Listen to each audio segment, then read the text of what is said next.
Around 20 or so tractors have just pulled up outside the Oxford Farming Conference, and there's around 30, maybe 40 protesters here from the farming community, some of them farmers and some of them in a part of that industry and policy groups, etc.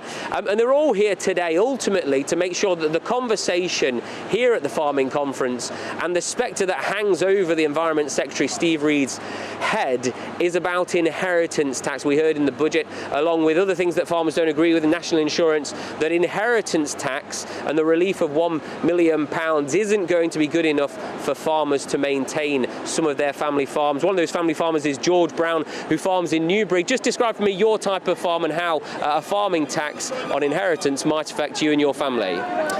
So we're a 500-acre organic farm, mixed farm. We've got sheep and arable. The inheritance tax on this farm is going to be absolutely crippling. In all honesty, I can't really see any great future for it. It's already there's been stagnation in farming off the back of what Labour's announcements have been. And it's just not achievable. It's quite simple. Our return on investment is probably 0.5% to 1%, and you're looking at paying 20% of that.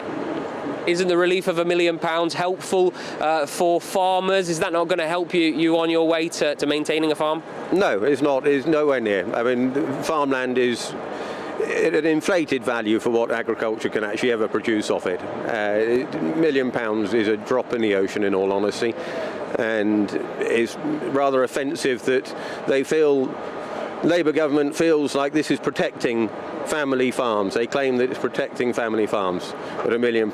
It's absolutely not. £1 million would barely buy you a small holding. George, we know we're going to hear from Steve Reed, the Environment Secretary, today. Thank you so much for speaking to GB News. Lots of tractors here, lots of noise, and that big speech is going to happen momentarily here in Oxfordshire.